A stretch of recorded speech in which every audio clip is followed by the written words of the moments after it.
gente inicia uma concepção de um projeto, a gente está cheio de perguntas. São essas perguntas que nos guiam. É menos afirmação e mais questões. É isso que começa. Da onde começa assim, um projeto, uma elaboração de um projeto social, por exemplo? São dessas questões. Então, vou trazer um pouquinho aqui para vocês. Quais seriam essas questões? Vocês já devem ter visto em algum momento alguma explicação sobre uma dessas questões ou sobre todas essas questões. Mas, muitas vezes, eu já vou trazer uma inversão. Porque muitas vezes, quando a gente pensa num projeto, a gente pensa logo, que projeto? É sempre a primeira questão, que projeto é esse? Que projeto eu vou fazer? Né? Aí eu vou inverter. Na verdade, a pergunta hoje mais atual que nós temos não é o que vamos fazer, mas quem. Então, quem hoje é a nossa base. Porque sai um pouquinho do sentido de que eu sou uma pessoa mais inteligente, mais poderosa, mais dominante do que o outro, e vou dar para o outro um projeto. Quebra com isso, quebra com essa lógica. Constrói uma lógica de compartilhar, de colaboração, de solidariedade. Quando eu penso em quem, eu estou indo diretamente ao ser humano. Que ser humano é esse que eu quero trabalhar? Com qual ser humano eu vou desenvolver essa minha atividade? Então, esse olhar para o ser humano é um olhar sensível, é um olhar solidário, né, que a gente tem. Então, quando a gente pensa num projeto, quem? São idosos? São crianças? São jovens? Que comunidade é essa? Esse quem deixa muito claro que muitas vezes não sou eu que decido qual é o projeto. É o quem que vai decidir, ou seja, as próprias pessoas que vão decidir junto comigo o projeto. Então, no momento que eu estou dentro de uma comunidade, eu não vou trazer uma ideia maravilhosa. Eu vou primeiro perceber, conversar, dialogar com aquela comunidade para entender o que aquela comunidade realmente precisa, para que eu possa fazer minha ação, meu projeto. Então, esse quem é esse olhar mais aprofundado sobre o ser humano, sua localidade, seu contexto e seu entorno. Né? Esse entendimento mais ao redor mesmo dessa pessoa, no sentido mais amplo mesmo. E quando eu penso quem, quebra um pouquinho a lógica de uma pessoa, ela só é o estado, né, aquele momento social dela. Ela é muito mais que isso. Ela é um ser integral. Então, quando eu falo de quem, eu falo de dimensões físicas, psíquicas, mentais, espirituais, emocionais. São várias dimensões que estão ao redor de quem. E essa lógica, quando eu penso eu abro a escuta para o outro. Isso aqui é fundamental. Eu começo a escutar, a perceber esse meu ao redor aqui, o que é que eu vou fazer, o que é que eu vou agir. Depois que você identificou quem, fez o diagnóstico, fez a construção para saber realmente quem são essas pessoas que vocês vão trabalhar, a gente passa para o quê? O quê? A gente tem aqui, primeira questão, quem, e a segunda questão, o que é que eu vou fazer mesmo? Então, já sei que são crianças com faixas etárias entre 8, a 11 anos. Elas são crianças que vivem em um tipo de comunidade que está sendo afetado por uma construção de uma nova urbanização. Ela está sendo afetada por aquela urbanização. São crianças que não têm escola, que elas se deslocam muito para ir para a escola. Ou seja, vocês já conhecem esse perfil dessas crianças. Agora sim eu vou começar a entender o que eu vou fazer. Qualquer dúvida, sempre a resposta está em quem. Então, o que? A resposta você já identificou aqui. Então, de repente, o que eu vou fazer? Eu vou construir um projeto de complementação escolar para essas crianças, já que elas vão longe para a escola. Quando elas chegam na comunidade, eu vou fazer um projeto de complementação escolar. Não, eu vou fazer um trabalho de artes, oficinas de artes para essas crianças. Eu vou fazer um trabalho com mães e crianças juntos sobre educação sexual, sobre a questão de saúde. Ou seja, eu começo a perceber o que a partir do quem. Esse o que tem que ser concreto, não pode ser algo amplo demais. Ele tem que ser o concreto, bem afunilado e claro. O que é que eu vou fazer? Então, eu vou fazer uma oficina para 30 crianças, uma oficina de artes, especificamente de música instrumental, trabalhando com violão, com 30 crianças, num horário X, durante tanto tempo, ou seja, é concreto. Não pode ser algo vasto, amplo. Não, vou fazer uma atividade de entretenimento com as crianças. Então, funila, o que. E aí você vai perceber o que é que realmente você vai fazer. Esse o que, ele tem o poder de de envolver o coletivo que vai construir ele. Então, o que tem que ser algo muito bem, se tiver um coletivo ali por trás, muito bem construído pelo coletivo, que gera uma paixão, gera um envolvimento, gera um desejo daquilo dar certo. Então, esse o que tem que ser muito claro também, né? Para que as pessoas se envolvam e desejem que aquilo dê certo. Depois do que, a gente tem o porquê. Por quê? Né? Por que a gente vai fazer essa ação aqui mesmo? Né? Eu sei quem são essas pessoas, eu tenho um diagnóstico, já sei o que eu vou fazer, mas por que eu vou fazer isso? Eu quero transformar, sempre porque parte de uma transformação. Né? Ela passa de uma mudança. É algo que está, que você quer melhorar, que você quer modificar, que você quer gerar uma mudança naquele local, naquelas pessoas, naquele contexto ali. Porque normalmente ele vai mostrar possíveis problemas que serão resolvidos. Você está fazendo isso porque tem vários problemas que você percebeu. Por exemplo, o problema de prostituição infantil com essas crianças tem aumentado muito. A gravidez na adolescência em decorrência de todo esse processo. Você tem percebido que isso é um problema. É por isso que eu vou fazer.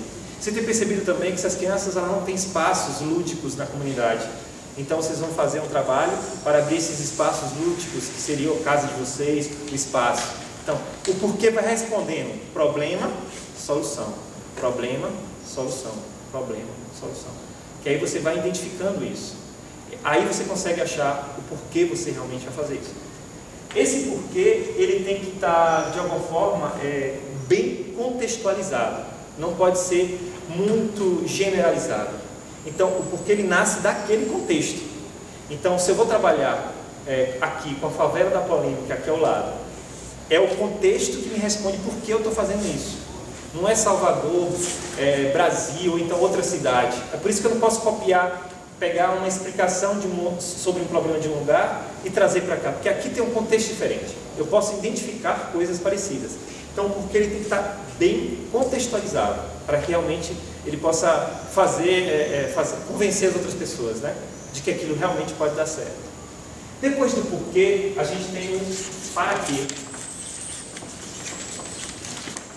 Para quê é o que esse projeto, o que essa ação vai levar, né, no desenvolvimento. Essa ação ela vai gerar o quê? Para aquelas pessoas, para a equipe, para a instituição. O que ela vai gerar? O que ela vai transformar naquilo? E aí, esse para quê tem uma coisa de você está buscando resultado. Você está buscando chegar em resultado. De alguma forma, você quer, basicamente, quando você está trabalhando com um projeto social, você tem um processo de transformação. Então, que transformação é essa? Que dimensões de transformações são essas? Né? Esse para quê envolve uma coisa que você talvez tenha algumas coisas grandes que você realmente quer buscar, mas lembre sempre que o melhor é você trazer mais concreto, mais concreto, mais concreto. Então eu quero aumentar o rendimento escolar dessas crianças, isso é concreto, né? Eu quero melhorar a higiene, né? De alguma forma modificar o cuidado, o autocuidado com o seu corpo, né? Eu quero que essas crianças tenham uma oportunidade de conhecer novas linguagens tecnológicas com acesso à internet, com acesso às novas mídias, ou seja, é algo concreto. Para quê? É algo concreto, né?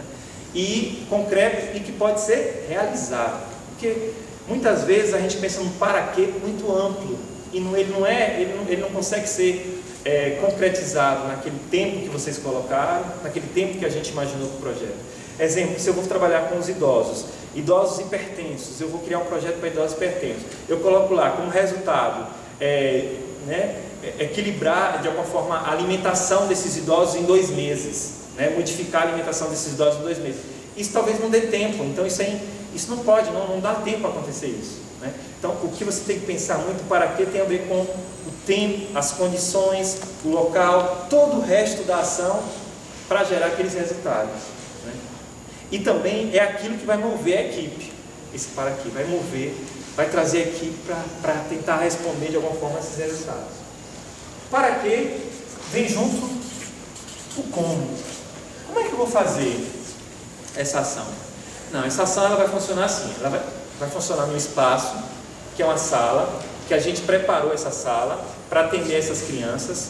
A gente vai ter 2 educadores, nós vamos ter uma alimentação para essas crianças, um fardamento. A gente vai ter uma metodologia, que é uma metodologia de uma educação mais integral, mais participativa, né, mais construtiva, mais colaborativa com essas crianças, mais lúdica. Nós vamos ter um processo dividido em tantas fases, né? No primeiro momento a gente vai trabalhar muito a questão do autoconhecimento dessas crianças. No segundo momento já vamos trabalhar os conhecimentos específicos daquela oficina, por exemplo, de música instrumental, né? E no terceiro momento nós vamos trabalhar os resultados disso, vamos produzir alguma apresentação musical, um exemplo de um projeto, né? Então esse como, ele mostra a dimensão mais passo a passo do projeto, da ação. Ele mostra o como vai ser feito, tanto a presença dos profissionais, a organização estrutural, né? A forma que você vai conduzir aquele processo até o final. Esse seria o como. Para a gente tentar responder o como, você tem que estar, de alguma forma, sabendo antes disso aqui, sobre isso aqui tudo, né? O que, quem, para quê, por quê. Porque esse como tem que dar conta disso tudo. Se não dá conta, volte atrás e vai ter que responder de novo essas questões. Porque o como vai dar a medida se aquilo realmente é possível ou não. Se eu digo que eu vou vou criar uma orquestra de violões numa comunidade de jovens extremamente violenta, né? E eu coloco que em 5 meses, durante a metodologia, eu vou lá ter já uma apresentação musical lá com aqueles violões. Talvez essa forma que eu escolhi tenha alguma coisa dando errado. O tempo não vai dar porque eu só me reuni uma vez no sábado pela manhã. Então o instrumento não vai conseguir ser aprendido nesse tempo. Ou então eu fiz uma bela de uma ideia, uma ação, mas eu vi que quando realmente vou fazer, condições financeiras não tem como fazer aquilo. Então esse como, ele é a base, né? Seria a base estrutural do projeto, né? Essa base, de alguma forma, que vai mostrar ali as possíveis falhas, dificuldades, conquistas, facilidades desse projeto. A gente tem agora com quem? Com quem seria... Vocês pensaram isso aqui tudo, mas realmente com quem nós vamos fazer isso? Com a equipe da onde? É a equipe só eu, a equipe? Ou tem várias outras pessoas? São as estruturas de recursos humanos dessa instituição? Com quem eu vou dar conta disso tudo aqui? Né? Esse com quem mostra também a sua capacidade de abraçar mais ou menos. É o outro lado do quem? É o outro lado do quem. É como se esses dois aqui estivessem juntos com quem, né? E aqui seria, na verdade, o nosso para quem, né? A gente está, esses dois o tempo todo, é o nosso lado mais humano do projeto. É o nosso lado onde a gente percebe que, tanto nós que vamos realizar o projeto, como aquelas pessoas que vão ser nossos participantes, né, do projeto, nossos educandos, nossa clientela do projeto, esses dois é o que humaniza a ação e que mostra se somos realmente capazes de atender essa clientela a partir do diagnóstico que eu fiz e realmente se nós temos a capacidade e as competências para assim fazer. Casamos esse para quem e com quem. E 2 outras questões que é quando e onde. Quando e onde, de alguma forma, traz para a gente a dimensão temporal e espacial da ação. Essa dimensão que ela vai sedimentar um pouco a infraestrutura, né? e a utilização do tempo para realizar isso. Gente, eu trouxe aqui essas perguntas só para abrir um pouquinho o nosso diálogo, trazendo para quem, o que, por quê, para quê, como, com quem, quando, onde, que são perguntas que nós temos que fazer a todo momento que vamos escolher realizar um projeto. Então, minha instituição, minha casa quer realizar um projeto. Qual é o primeiro passo? Responda essas questões. Tente responder essas questões. Com essas questões respondidas, com esse possível caminho, né, que a gente possa achar, a gente vai ter ideia de que projeto é esse que nós vamos escolher. Isso aqui seria, na verdade, umas perguntas chaves, né? Perguntas chaves para a gente trabalhar.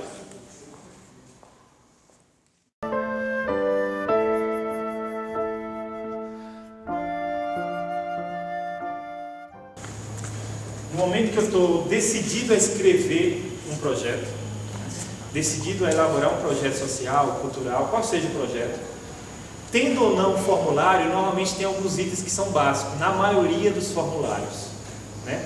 E aí eu vou trazer aqui um pouquinho dessas dicas, assim, o que seria, o que é que você pode trazer para cada um desses itens, né, do projeto, para que você possa escrever de forma mais coerente com suas ideias, de forma mais coerente também com aquilo que você quer. Quando a gente vai trabalhar normalmente os formulários de editais, de financiamento, eles têm basicamente o primeiro item, que é a apresentação. A apresentação é o que você vai responder, o que é que você vai fazer, né? O que é que você vai realmente concretizar dentro daquela comunidade, dentro daquela instituição. Isso é a apresentação. Basicamente, você pode trabalhar a apresentação em 3 parágrafos. O primeiro parágrafo, você já traz logo o que é que vai ser feito, né? Uma oficina de futebol com crianças de 11 a 18 anos na comunidade X, durante o tempo X. Você já traz logo no primeiro parágrafo o que é que você vai realmente fazer e por quanto tempo, ou seja, bem resumidamente. No segundo, você pega e já traz um pouco dessa instituição, né? Quem vai fazer esse trabalho? Então, quem está fazendo esse trabalho é uma instituição que tem 15 anos de experiência na área de atendimento social, é uma instituição que vem trabalhando com essa comunidade, já se dedicando muito mais aos adolescentes, ou seja, você traz no segundo parágrafo a questão da instituição que vai realizar. E no terceiro parágrafo, você vai escolher o ponto diferencial do projeto. É o ponto mais diferencial. Por exemplo, o diferencial do seu projeto vai ser um ginásio alternativo. Então você já fala nesse terceiro parágrafo o diferencial. Então esse projeto, ele é importante, ele traz isso como um grande diferencial, ele traz isso como algo que pode realmente transformar essa comunidade. É o seu diferencial, é a sua ação. Você pode trazer isso, por exemplo, o diferencial pode ser a metodologia, pode ser a questão, por exemplo, da educação e valores humanos. São 3 parágrafos. O primeiro, você fala o que realmente você vai fazer. O segundo, você fala um pouquinho da instituição. E o terceiro, você traz o foco, o eixo do projeto para o terceiro parágrafo. Depois disso, você tem a justificativa. A justificativa, que a gente vai responder por que nós vamos fazer esse projeto, nós vamos trazer os problemas desse local e vamos trazer as soluções que nós escolhemos para essa comunidade que nós fizemos o diagnóstico. Agora, na justificativa, traz a palavra importância. É importante esse projeto, é importante ser realizado por causa disso. A importância de trabalhar com os adolescentes, a importância do futebol para essa comunidade, a importância de ter, por exemplo, um ginásio alternativo, a importância da ação ser feita dentro da comunidade. Você vai trazendo as importâncias do projeto. Isso é uma justificativa mais clara, mais comunicativa para a pessoa que vai ler. Então vai trazendo todas as importâncias desse projeto. Aumentar esse rendimento escolar, por exemplo, dos jovens, vai falando as importâncias desse projeto. É um momento que a gente brinca assim, de que você está realmente mostrando os valores, né, dessa ação, de que ela realmente é eficaz, eficiente, né, efetiva para essa comunidade. Depois da justificativa, nós temos os objetivos. Dica básica para objetivos: você escreve objetivos com verbos no início. Então você trabalha verbos como proporcionar, oportunizar, mostrar, favorecer, desenvolver, construir, efetivar, gerar, Então, se são verbos logo no início da frase. Não, alguns formulários você tem objetivo, que é objetivo geral e objetivo específico. Por que essa diferença? Porque o objetivo geral é aquele maior, que abrange toda a ação. E o objetivo específico, você vai detalhando, dentro desse objetivo geral, tem vários pequenos. Aí você vai detalhando. Sempre com o verbo no início. E aí você pode sempre brincar um pouquinho, ter uma lista de verbos já na mão que você gosta de utilizar para construir esses objetivos. Lembrando que os objetivos não precisam ser extenso, grande, ele tem que ser concreto. Concreto. Ele tem que trazer realmente aquilo que você, para que você está fazendo essa ação. Nós temos, dependendo do formulário, nós temos a metodologia. Essa metodologia é o como nós vamos fazer. Uma dica boa, divida a sua metodologia em fases, em etapas. Isso deixa claro para a pessoa que vai ler. Então você tem etapa 1, que você vai fazer um trabalho mais de preparação, de diálogo, de diagnóstico com a comunidade. Etapa 2, você vai já trabalhar as oficinas, o trabalho mais focado num conhecimento específico. Etapa 3, você já vai trazer os resultados, mostra, um torneio, alguma coisa que você vai fazer junto com a comunidade. Ou seja, as etapas demonstram que tem uma organização. Etapas, fases, partes, não sei, é uma divisão que você faz. A metodologia também, quando se pede, é muito para mostrar o que é que você está usando como abordagem, né? Então eu estou trabalhando muito uma educação inclusiva, eu estou trabalhando muito uma educação participativa, eu estou utilizando uma pedagogia da roda, por exemplo. A base do meu trabalho é a pedagogia da roda, diálogo em roda, avaliação em roda, partilha em roda. Então, na metodologia você traz também quais são os seus focos, suas abordagens para aquele trabalho. Eu vou trabalhar o esporte, mas o esporte de uma forma muito mais ligada à saúde. Então, isso é um foco que você está dando na sua abordagem metodológica. A gente tem aqui, nesse processo, alguns formulários. Você tem a metodologia e você tem recursos, né? Você tem recursos que são recursos que mostram como que você vai fazer aquilo. Materiais, né, e humanos. Basicamente é isso. Com que tipo de educadores, com que tipo de materiais você vai utilizar. Deixar isso muito vinculado ao que vai ser realmente feito. Isso é fundamental. Normalmente o formulário ele vai estar aqui quando eu falo de recursos, ele pode estar dividido, né? Então aqui os recursos ele pode tanto pedir para você um orçamento, tá? E aí você vai detalhar nesse orçamento o que realmente você vai necessitar, tanto de materiais, tanto de recursos humanos, e quanto vai ser isso, e durante quanto tempo, né? A gente tem aqui o cronograma. Basicamente, o cronograma, ele né, normalmente nos formulários de projetos, você tem uma tabela no qual tem as ações. Lembra das fases da metodologia? As fases que você vai trabalhar com o tempo. Essas fases, com um mês, 2 meses, semanas, você vai dividir o seu tempo, né? Você vai fazer uma previsão do seu tempo. Esses itens do projeto aqui, eles são normalmente, quase todos os formulários possuem esses itens. Quando a gente pensa num projeto, a gente está pensando aqui em uma ação, tá? Essa ação, o tempo todo você tem que ter um eixo, né? Um eixo. É preciso não se perder desse eixo. Então a sua escrita do início ao final, ela está vinculada ao que você decidiu fazer, esse eixo. Quando a gente perde o eixo, a gente acaba escrevendo coisas que não estão dizendo nada, explicando coisas que não tem nada a ver com o projeto. A gente está se perdendo em conceitos, em outros exemplos de projetos que não tem nada a ver com o nosso. Então, eixo, realmente mantenha-se o seu foco, mantenha o seu olhar ali naquele projeto que você vai fazer. Essas dicas básicas, assim, elas funcionam muito para você ter a segurança de que eu posso escrever um projeto, pegar um formulário e preencher aquele formulário. Se você tem esse olhar de que você já sabe o que você vai fazer, para preencher não é difícil. Eu acho que para tudo isso aqui, hoje tem um novo paradigma. Não sou eu que vou pensar sozinho e escrever sozinho isso aqui. eu tenho que me juntar com pessoas para realizar isso, mas principalmente eu tenho que questionar a minha comunidade, o meu contexto sobre isso aqui. Então, assim, eu diria que nós estamos caminhando para construções colaborativas, coletivas. E essa construção, ela traz um pouco do valor do ser humano, né?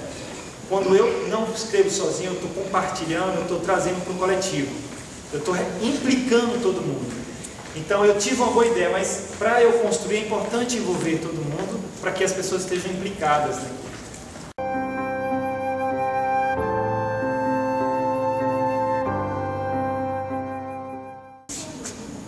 Quando a gente está pensando em alguma ideia para realizar em algum projeto, né?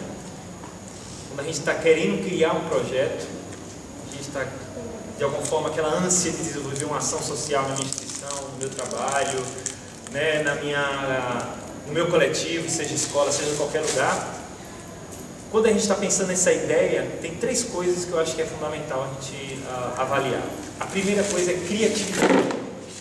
Hoje, ações sociais existem diversas, né? Meios dessas ações sociais sobreviverem, continuarem, né? Manterem sua atuação são diversas também. Então, a criatividade é o nosso diferencial.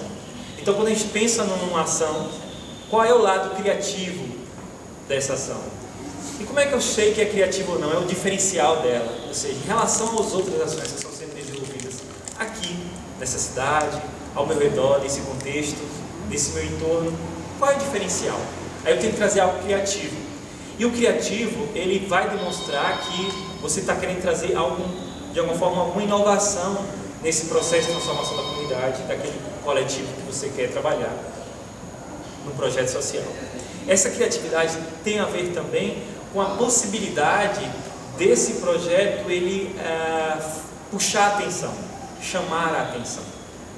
Porque um projeto ele fechado, solitário, ali, né, sem força, ele vai, de alguma forma, vai morrendo ou nasce até sem vida, né? A gente precisa ter esse lado criativo que é para... que coisa boa, que coisa interessante, que coisa legal de ser feita, né? Chega a dar uma vontade de continuar fazendo, as pessoas conseguir apoio, conseguir parceria. Isso é que é criatividade. Isso que mexe um pouquinho com a gente. Quando a gente entra naquele caminho, eu vou fazer uma oficina de informática. Não, peraí, mas informática em quê? Porque hoje o mundo pensa que forma informática, web design, redes sociais. Que informática é essa? Né? Não, vou fazer um trabalho de artes. Mas que artes são essas? É somente um professor dando aula de artes, mas peraí, tem uma mistura cultural hoje muito grande. As artes elas estão misturadas. Talvez seja uma performance, trabalhar mais com a linguagem contemporânea. Não, mas talvez é puxar o próprio pagode, o hip hop, talvez é trazer a cultura da própria comunidade. Ou seja, criatividade, ela varia muito. Eu lembro de uma instituição, no Clascrian, aqueles jovens que faziam a cadeira, a instituição decidiu deles deixarem de aprender a ser marceneiro para serem design. Então, a ideia de sair do lugar de apenas o fazedor para o criador.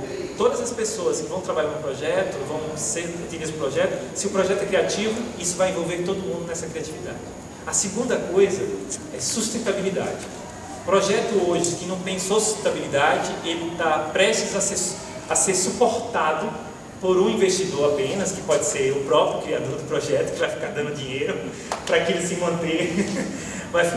Ele trabalha como médico, ou advogado, empresário, qualquer diversas outras profissões, mas ele está ganhando seu dinheiro e voltando sua ação social para aquele projeto. Mas a sustentabilidade dele dele, é o tipo de projeto. Mas eu estou pensando em um projeto mais coletivo, que nasce de um coletivo, que vai servir a um coletivo. Tem que pensar em sustentabilidade. Ney, de onde vem esta sustentabilidade? Ela vem dos apoios diversos financeiros, editais que vocês podem fazer, participar, convênios que podem ser firmados com ação, com o seu projeto, pode ser sistemas de doação. Hoje já tem sistema de doação, como a gente tem dos antigos carnês, mas também tem internet. Você lança uma ideia na internet, você pode angariar várias e várias doações para aquela ação. Sustentabilidade, também você pode, aquilo que é feito no projeto pode ser vendido, pode ser transformado em recursos financeiros. Você pode também ter desde microempresa mantendo a ação social. Você pode ter um prédio sendo alugado, sala sendo alugada para manter a ação social. Ou seja, pensar em caminhos de sustentabilidade, de base para que esse projeto continue. Uma das coisas ruins é você, com aquela dedicação lá, vai começar um projeto, todo mundo animado naquela comunidade. 3 meses depois, o projeto acaba porque o dinheiro acabou. Os recursos acabaram. Ou seja, não foi pensado na sustentabilidade, naquilo que vai dar base para o projeto. As ideias, elas normalmente, quando você está pensando, aquela primeira coisa que eu falei da criatividade, está relacionada diretamente com sustentabilidade. Seja muito atento, porque tem vários caminhos hoje de sustentabilidade ao nosso redor, vários, né? Desde as que eu falei, das diversos tipos de doações, mas nas redes sociais, na internet, você tem muita coisa possível hoje da sustentabilidade. Esse sustento tem a ver também com o ser humano. Nós, que somos fazedores do projeto, temos que ter como base o humano que nós somos, porque isso é o sustento. O que está sustentando o projeto é a missão dele, é a sua vontade de transformar, é aquilo que está por trás. Não adianta você ter uma bela, criativa ação, mas o sustento humano daquilo não existe. A missão ela é oca, ela está ali apenas para atender aos egos daquelas pessoas que estão fazendo. Aquilo passa a ser não transformador e muitas vezes vai caindo, desfazendo, porque a missão não está clara. Então, o que você quer realmente com esse projeto, está ali o sustento dele. E na pessoa eu, fazedor, pessoa eu, que é o que está sendo atendido. Essas duas pessoas juntas dão o sustento humano, que é o que eu acho que hoje em dia a gente mais precisa manter isso. Terceira coisa que a gente tem muito presente hoje, quando a gente se vê no mundo globalizado, conectado, é integração. Né? A ação que você vai criar, ela está integrada. Integrada com o quê? Com as redes, diversas redes que existem hoje. Você já não cria um projeto solitário, você já cria um projeto que está conectado.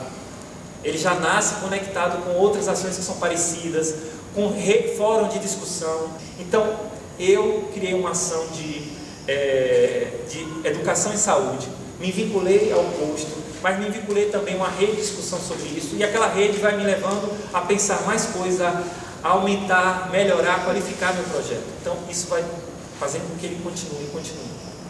Estar integrado é você realmente estar conectado. Seja, quando eu falo internet, sim, nas redes sociais diversas, integrado. Realmente, esse projeto, ele pode ser um projeto transformador. Transformador enquanto eu que faço, enquanto o outro que é atendido, enquanto comunidade.